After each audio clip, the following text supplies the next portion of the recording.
Hello everyone, welcome back to our YouTube channel Back Benchers. आशा करता हूँ आप सब बहुत अच्छे होंगे। आज हम स्टार्ट करने वाले हैं वर्ब का एक और session.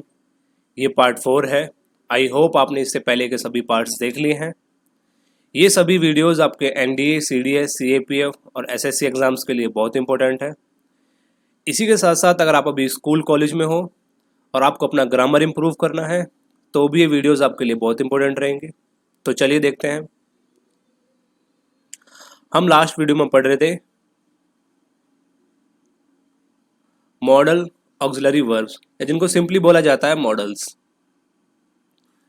Can, could, might, may, must और टू। कैन और कुड ये हम पार्ट 1 में कवर कर चुके हैं विद एग्जांपल्स। इनके यूजेस क्या क्या हैं। अगर आपको इनमें से किसी में भी आपको डाउट है तो आप पार्ट 1 फिर से देख सकते हो। ये सभी हम पार्ट 2 में कवर कर चुके हैं। इसी के साथ साथ शुड, वर्ड, ये हम पार्ट 3 में कवर कर चुके हैं। आज पार्ट 4 है और पार्ट 4 में आज हम विल, शैल और नीड एंड डेयर, इनको हम पढ़ने वाले हैं। यूज टू भी हम पार्ट 3 में कवर कर चुके हैं। ठीक है। अगर आपको पार्ट 1 पार्ट 2 में कोई भी डाउट है या पार्ट 3 में कोई भी डाउट है तो आप कमेंट करके पूछ सकते हो। तो चलिए देखते हैं, आज का सेशन स्टार्ट करते हैं विल और शैल के साथ। इस वीडियो को आगे शुरू करने से पहले मेरी आप सभी से रिक्वेस्ट है, प्लीज़ चैनल को सब्सक्राइब कीजिए, अपने दोस्तों के साथ ज़्यादा से ज़्यादा शेयर कीजिए, वीडियो को लाइक कीजिए।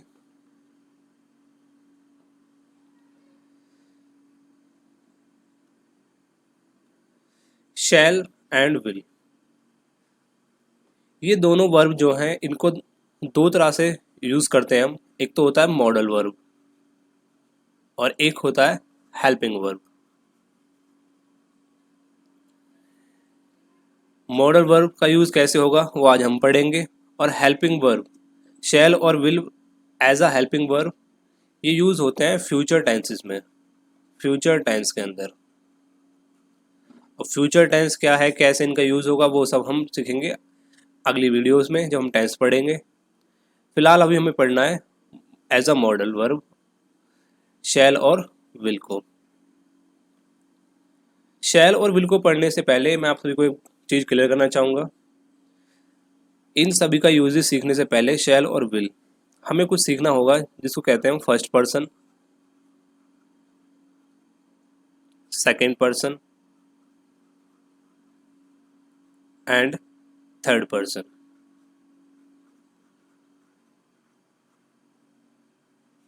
First person, second person, third person, ये हमें पता होना बहुत ज़रूरी है, तभी आपको इसका यूजेस समझ में आएगा। अगर मैं फर्स्ट पर्सन की बात करूं बिल्कुल सिंपल वे में, अगर मैं अभी इसको समझाऊं तो फर्स्ट पर्सन होता है स्पीकर। स्पीकर यानी जो बोल रहा है। जैसे अगर मैं भी एग्जांपल दूं, मैं अभी आपसे बात कर रहा हूं, ठीक है, मैं बोल रहा हूं और आप सुन रहे हो, ठीक है, तो मैं क्या हुआ, मैं हुआ स्पीकर यानी आई। आई क्या है, फर्स्ट पर्सन है। अब मान लो हम सब बोल रहे हैं, मैं भी बोल रहा हूँ, आप भी बोल रहे हो, हम बोल रहे हैं, तो हम क्या हो गया, वी। वी क्या है, first person. I and we ये दोनों क्या है, फर्स्ट पर्सन। इसी तरह अगर हम बात करें सेकंड पर्सन की, तो सेकंड पर्सन होता है लिसनर। यानी मैं अभी बोल रहा हूँ और आप लोग सुन रहे हो, तो आप क्या हुए, यू, सेकंड पर्सन। तो सेकंड पर्सन कौन होता है, यू, जो सुनता है, ठीक है। अब थर्ड पर्सन की अगर हम बात करें तो ये फर्स्ट पर्सन और सेकंड पर्सन मिलके जिसकी बात करते हैं उसी को बोलते हैं थर्ड पर्सन, ठीक है। या सिंपली अगर मैं बोलूँ, फर्स्ट पर्सन और सेकंड पर्सन जिसके बारे में चुगली लगा रहे हैं वो क्या है, थर्ड पर्सन। वो कोई भी हो सकता है, कोई लड़का, ही, शी, कोई लड़की, इट, कोई वस्तु, ठीक है, दे, वो सब। हमारी सोसाइटी में बहुत ज़्यादा लोगों को शौक होता है ना, दो लोग मिलेंगे और तीसरे लोगों के बारे में बात करेंगे, ठीक है। तो ऐसे ही हम इनको पढ़ सकते हैं, first person speaker, second person listener और थर्ड पर्सन ये जिसके बारे में बातें हो रही हैं। ठीक है, आप इसका स्क्रीनशॉट ले सकते हो, ये आपके लिए बहुत इंपॉर्टेंट रहेगा विल और शैल का यूज़ जानने के लिए। इसके साथ साथ जब हम टेंस पढ़ेंगे तभी भी आपको मैं फिर से सिखाऊंगा, ये सेम चीज़ रहेंगी, वहाँ भी हम पढ़ेंगे इनको। ठीक है, तो देखिए जानते हैं हम विल और शैल का यूज़। अभी हम बात कर रहे हैं एज अ मॉडल्स।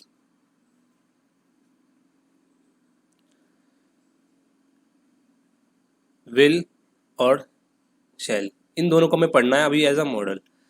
तो विल का इस्तेमाल किसके लिए साथ होगा और शैल का इस्तेमाल किसके साथ होगा वो हमें पढ़ना है। शैल का इस्तेमाल होगा सेकंड एंड थर्ड पर्सन के साथ, और विल का इस्तेमाल होगा फर्स्ट पर्सन के साथ। यानी अगर मैं एग्जांपल्स दूं आपको, तो शैल के साथ कौन कौन आएगा, यू, ही, शी, इट, दे, ये सभी किसके साथ आएंगे, शैल के साथ। और अगर हम बात करें विल की, तो विल के साथ क्या क्या आएगा, आई एंड वी, ये दोनों किसके साथ यूज होंगे, विल के साथ। ये यूज है एज अ मॉडल। और जब हम बात करेंगे ना इसी चीज की कि शैल और विल एज अ टेंस, जब हम टेंस में इनकी बात करेंगे, मैं यहीं आपको समझा दूं, कंफ्यूज होने की जरूरत नहीं है। जब हम फ्यूचर टेंस में बात करेंगे तो विल जो यूज होगा वो यूज होगा सेकंड एंड थर्ड पर्सन के साथ, और शैल यूज होगा फर्स्ट पर्सन के साथ।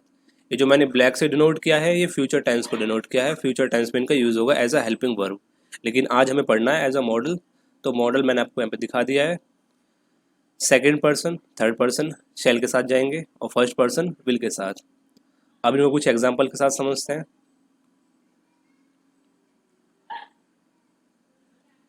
ये है first example.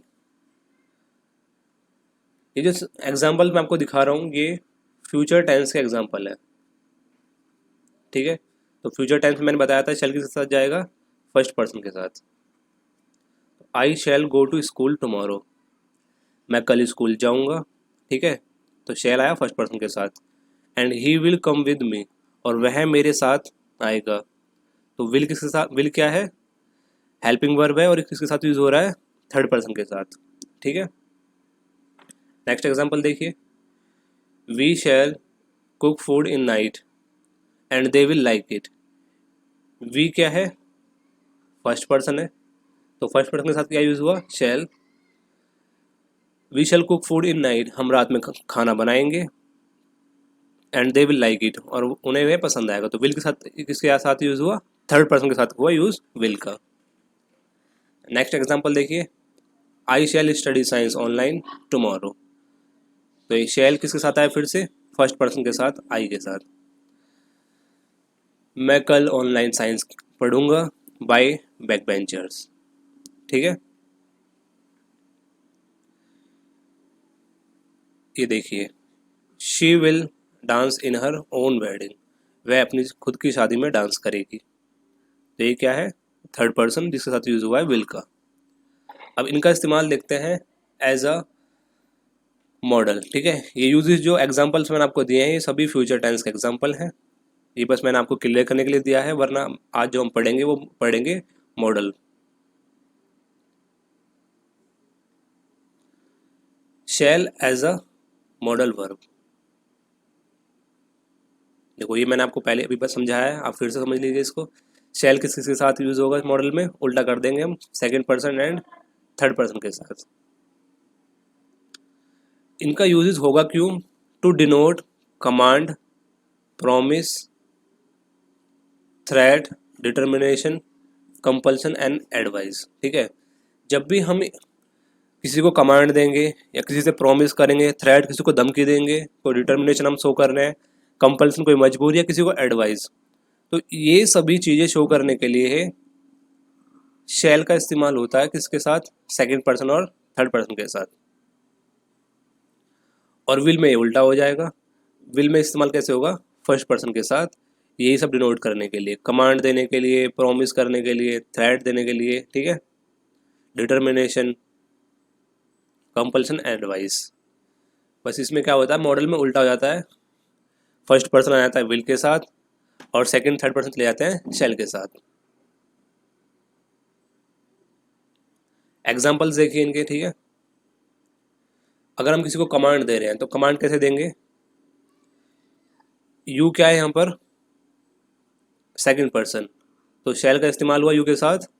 You shall leave the room at once, तो मैं अभी के अभी पहली फुर्सत में कमरा छोड़ दूँ, मैं निकल जाऊँ यहाँ से, ठीक है। He shall go to, sorry, he shall go on foot to market. ये शैल के आप कमांड दे रहे हो, ठीक है, थर्ड पर्सन को कमांड दे रहे हो कि उसे जो है ना पैदल ही मार्केट जाना जाना है। प्रॉमिस, प्रॉमिस का एग्जांपल्स देखिए, शैल का इस्तेमाल हुआ है सेकंड पर्सन के साथ। यू शैल बी अवॉर्डेड, तुम्हें पुरस्कार दिया जाएगा, तुम्हें सम्मानित किया जाएगा। I will help you come what में, ये प्रॉमिस करा जा रहा है कि मैं तुम्हारी हेल्प करूंगा चाहे कुछ भी हो जाए, ठीक है। ये बड़े सारे लोग ऐसे प्रॉमिस करते हैं।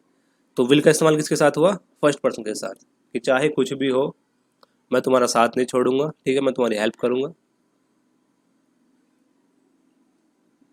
Example of shall and will, कुछ और एग्जाम्पल्स देखते हैं इसके।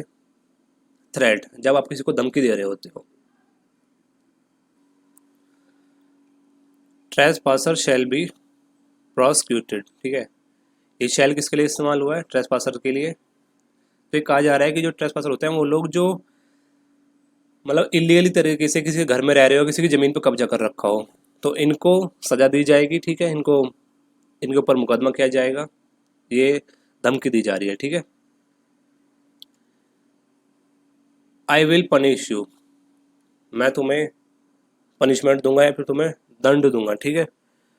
तो ये क्या है, धमकी के लिए इस्तेमाल हो रहा है विल का, किसके साथ, फर्स्ट पर्सन के साथ, ठीक है। ये क्या है, थर्ड पर्सन किसी का नाम आ रहा है, ठीक है, पहले एग्जांपल में। और देखिए determination, I will work hard and score good marks, ये विल इस्तेमाल हुआ किसके साथ, फर्स्ट पर्सन के साथ। आई विल वर्क हार्ड, मैं मेहनत करूंगा, एंड स्कोर गुड मार्क, और अच्छे मार्क्स लेके आऊंगा। कंपल्सन, कंपल्सन मतलब होता है मजबूरी, जहां कोई मजबूरी शो कर रहा होता है, ठीक है। You shall be here for the meeting, अभी इसकी मजबूरी समझो कि तुम्हें क्या है, यहाँ पर होना होगा मीटिंग के लिए, ठीक है, तुम्हें यहाँ पर प्रेजेंट होना होगा मीटिंग के लिए। ऐसे कुछ जो बॉस वगैरह होते हैं वो ऑर्डर चलाते हैं ना, ठीक है, अपने एम्प्लॉयज़ पे। तो ये शैल आया है सेकेंड पर्सन के साथ। आई होप आपको समझ में आया हो, मैं आपको एक बार फिर से यहाँ पे क्लियर करता हूँ। शैल और विल के यूजेस एज अ मॉडल, शैल का इस्तेमाल होगा सेकंड एंड थर्ड पर्सन के साथ और विल का इस्तेमाल होगा फर्स्ट पर्सन के साथ। फर्स्ट पर्सन क्या है वो भी मैं आपको समझा देता हूँ फिर से एक बार। फर्स्ट पर्सन यानी I and we, second person you, third person he, she, it, they, या फिर किसी का नाम आ जाए, ठीक है। ये सभी क्या है, first and second person. I hope आपको ये समझ में आया हो। चलिए आगे बढ़ते हैं, ये एक और एग्जांपल देख लीजिए। I will finish this work by tomorrow, तो ये मजबूरी है कि मैं ये काम कल तक कर दूंगा, ठीक है। तो आई के साथ हुआ है, विल के साथ इस्तेमाल हुआ है, ठीक है, आई का फर्स्ट पर्सन के साथ। अब हम पढ़ेंगे डेयर एंड नीड, ये दोनों as a modal verb use होते हैं, ठीक है। और इनके मॉडल वर्ब के साथ साथ और क्या क्या यूजेस हैं वो भी हम देखेंगे आगे। Dare and need are both use as main verb as well as model.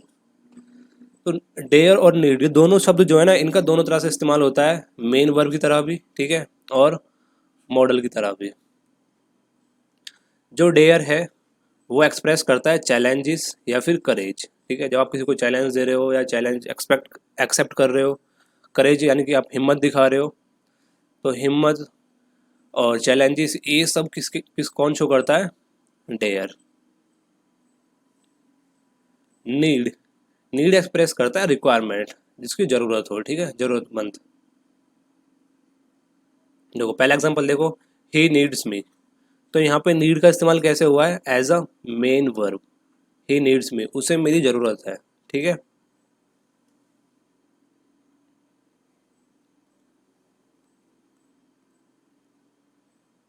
Next example देखिए, she does not dare to go home. तो डेयर का इस्तेमाल कैसे हुआ है? As a main verb. She does not dare to go there, वो वहाँ जाने की हिम्मत नहीं करेगी, ठीक है, वहाँ पे जाने की वह हिम्मत नहीं करेगी। तो ये डज नॉट क्या है यहाँ पे? Helping verb.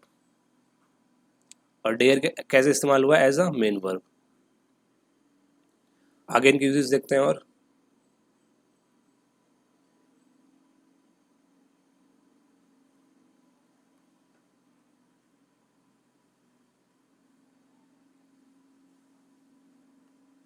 You need a good teacher like me. तुम्हें मेरे जैसे एक अच्छे टीचर की ज़रूरत है, ठीक है। तो नीड की क्या कैसे यूज़ हुआ? As a main verb. How dare you to touch my phone. ये लोग बहुत बोलते हैं ना, how dare you, how dare you, तुम्हारी हिम्मत कैसे हुई मेरा फ़ोन टच करने की। तो ये डेयर क्या है यहाँ पे? As a main verb, main verb. तो ये एग्जांपल मैंने आपको दिए हैं डेयर और नीड के एज अ मेन वर्ब, ठीक है। मेन वर्ब होती है जो जिसकी फॉर्म चेंज होती है V1 से V2, V3 या फिर V प्लस ING और V प्लस S और ES, ठीक है। और हेल्पिंग वर्ब वगैरह की मॉडल्स की फॉर्म चेंज नहीं होती हैं।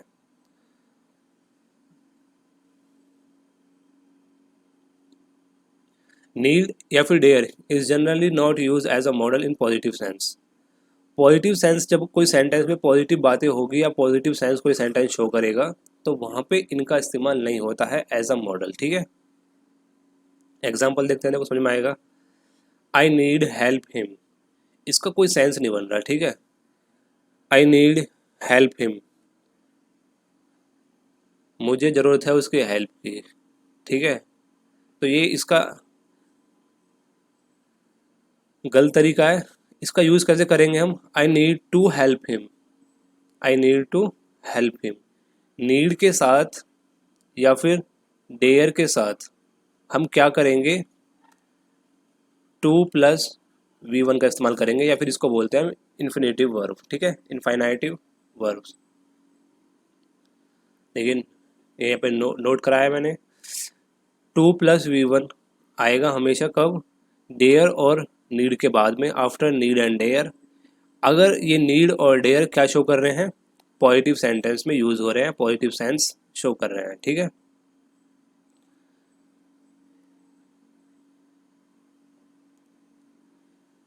एग्जाम्पल देख लीजिए। और ही नीड टू वर्क हार्ड, उसे मेहनत करने की, हार्ड वर्क करने की ज़रूरत है। He will not dare to come here, वह यहाँ आने की ज़रूरत नहीं करेगा, या फिर या मान लो वह यहाँ आने की कोशिश नहीं करेगा, हिम्मत नहीं करेगा, ठीक है। करेज को शो कर रहा है यहाँ पे जैसे ही की, कि वह यहाँ आने की हिम्मत कतई नहीं करेगा, ठीक है। तो डेयर और नीड, इनका इस्तेमाल कैसे होता है अगर पॉजिटिव सेंटेंस हो? टू प्लस वर्ब की फर्स्ट फॉर्म के साथ, यहाँ पे याद रखना। अब नेक्स्ट देखिए, इफ डेयर या फिर need is use in a negative sentence. अगर ये नेगेटिव सेंटेंस में यूज होंगे तो इनके बाद ना V1 नहीं आएगा, ठीक है। ये जो टू प्लस V1 है ये नहीं आएगा, ठीक है।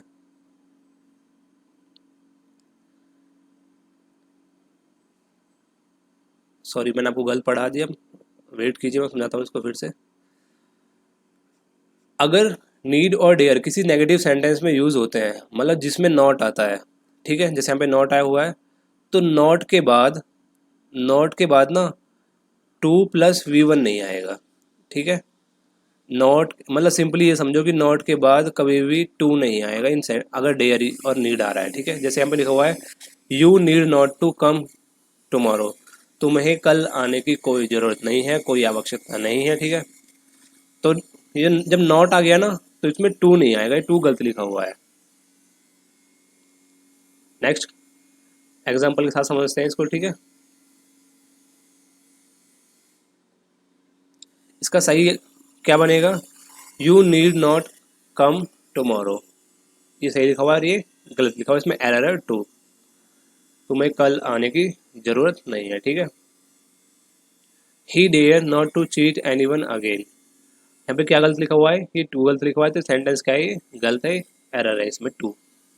ही need not to cheat anyone again, अब वह किसी को दोबारा चीट करने की कोशिश नहीं करेगा या ज़रूरत नहीं करेगा, ठीक है, हिम्मत नहीं करेगा। ही डेयर नॉट, नॉट के बाद क्या नहीं आएगा, टू नहीं आएगा, he dare not cheat anyone again, ठीक है, ये सही लिखा हुआ है। नेक्स्ट एग्जाम्पल देखिए, you need not to fight with anyone to show your strength, तुम्हें किसी से लड़ने की ज़रूरत नहीं है अपनी स्ट्रेंथ शो करने के लिए, ठीक है। तो यहाँ पे गलत क्या लिखा हुआ है, ये टू लिखा हुआ है, तो ये इसमें एरर है टू। इसका सही इस्तेमाल कैसे होगा, you need not fight with anyone to show your strength, you need not fight with anyone to show your strength, तुम्हें किसी से लड़ने की, किसी से फाइट करने की जरूरत नहीं है अपनी स्ट्रेंथ शो करने के लिए।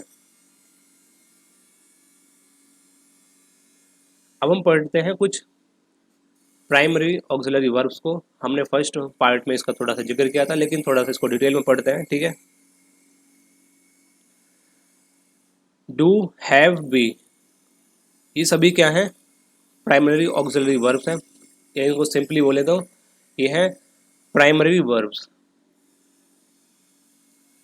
दे are use as a helping verb, इनको हेल्पिंग वर्ब की तरह भी इस्तेमाल करा जाता है, as well as main verb, मतलब इन सभी का मेन वर्ब की तरह भी और हेल्पिंग वर्ब की तरह भी इस्तेमाल कर सकते हैं हम एक सेंटेंस में। तो चलिए देखते हैं इनके एग्जांपल्स। देखो डू के ना फॉर्म क्या क्या होती हैं, डू, डज, ये क्या है, फर्स्ट फॉर्म। डिड क्या होती है, सेकंड फॉर्म। और डन क्या है, थर्ड फॉर्म, ठीक है। First form, second form, third form, do, does, did, done. Example देखिए, आई डू माई वर्क, तो यहाँ पर डू का इस्तेमाल कैसे हुआ है, as a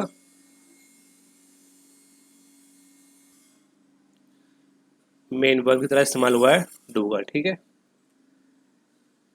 I did not know him, अभी डिड का इस्तेमाल कैसे हुआ है, एज अ हेल्पिंग वर्ब, और नो क्या है इसमें, main verb, I did not know him, ठीक है।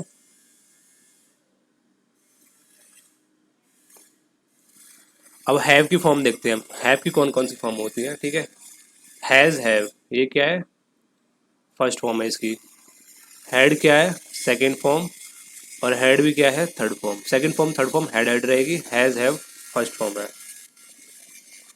पहला एग्जाम्पल, हैव क्या दर्शाता है, हमारा पोजेशन, हमारा अधिकार किसी भी चीज़ पे। अगर हम किसी अपने अधिकार की बात कर रहे हैं, जैसे कि ये मेरा घर है, ये मेरी कार है, ये मेरा फ़ोन है, ठीक है।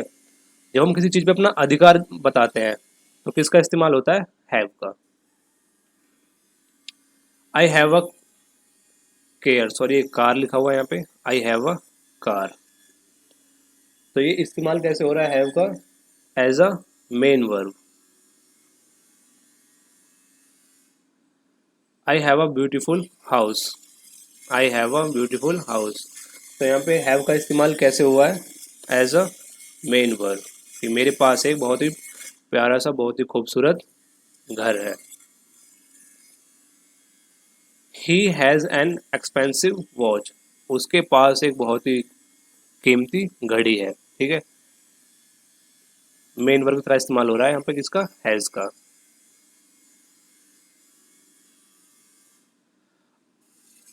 नेक्स्ट क्या है यहाँ पे देखिए, हैव जो है ना वो यूज होता है as a helping verb in perfect tense and perfect continuous tense. ये अच्छे से आपको समझ में आएगा जब हम टेंस पढ़ेंगे। अभी मैं आपको एक एग्जांपल दिखाता हूँ सिर्फ।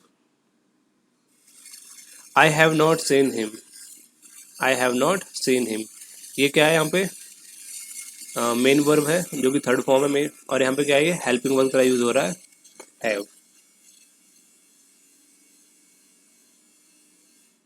आई had been waiting for him for a long time, तो ये हैड किस तरह इस्तेमाल हुआ है एज अ हेल्पिंग वर्ब, और वेटिंग क्या है यहाँ पे मेन वर्ब।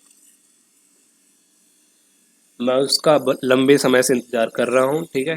ये टेंस, ये पहला टेंस जो लिखा हुआ है ये परफेक्ट टेंस है, और ये परफेक्ट कॉन्टिन्यूअस टेंस है, ये हम पढ़ेंगे आगे क्लास में। देखो, अगर हैव प्लस इन्फिनेटिव आए, इन्फिनेटिव मतलब टू, ठीक है, तो ये डिनोट करता है फोर्स एक्शन को, मतलब जहाँ किसी से जबरदस्ती काम कराया जा रहा हो या फिर कोई जबरदस्ती काम कर रहा हो, मतलब बिना मन के काम कर रहा हो जबरदस्ती बस। I have to work hard, मुझे बहुत हार्ड वर्क करना पड़ता है, ठीक है। तो ये टू क्या दर्शा रहा है यहाँ पे फोर्स एक्शन को दर्शा रहा है, ठीक है। She had to leave her job, she had to leave her job, तो ये क्या कर रहा है उसको अपनी जॉब छोड़नी पड़ेगी, ठीक है। You will have to clear UPSC this year, तो मैं इस साल यूपीएससी क्लियर करना पड़ेगा, ठीक है। अब देखते हैं बी की फॉर्म, बी की क्या क्या फॉर्म होते हैं। हम डू और हैव की फॉर्म देख चुके हैं, बी की फॉर्म देखते हैं। बी इज एम आर, ये इसकी सभी क्या है फर्स्ट फॉर्म है। वॉज वर है इसकी सेकंड फॉर्म, और बीन है third form. I am a doctor, मैं एक डॉक्टर हूँ, तो ये क्या आ गया यहाँ पे as a main verb. He is going to school, वह स्कूल जा रहा है, ठीक है, तो ये इज क्या है यहाँ पे हेल्पिंग वर्ब, और गोइंग क्या है मेन वर्ब। अभी हमने पढ़ा ना कि ये डू हैव और बी ये एज अ हेल्पिंग वर्ब भी यूज होते हैं और एज अ मेन वर्ब भी। ही वॉज वर्किंग हार्ड, वह बहुत मेहनत कर रहा है, ठीक है, तो ये क्या आ गया यहाँ पे हेल्पिंग वर्ब, और ये वर्किंग क्या है यहाँ पे main verb. He has been to London,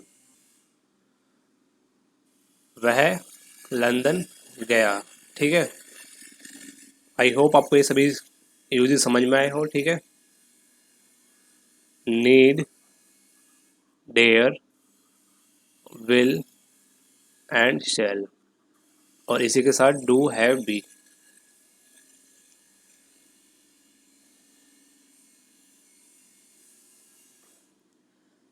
I hope you like the video. If you like it, please subscribe the channel and like it.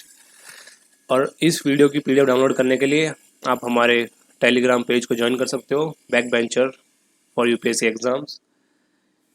Verb का सेशन पूरा यहाँ पे ख़त्म हो चुका है, पूरा पार्ट जो है वर्ब हम सीख चुके हैं। नेक्स्ट हम स्टार्ट करने वाले हैं टेंस, तो प्लीज़ चैनल को सब्सक्राइब कर लीजिए और बेल आइकन को प्रेस कर लीजिए ताकि आपको नोटिफिकेशन मिलते रहें। और टेंस एक्टिव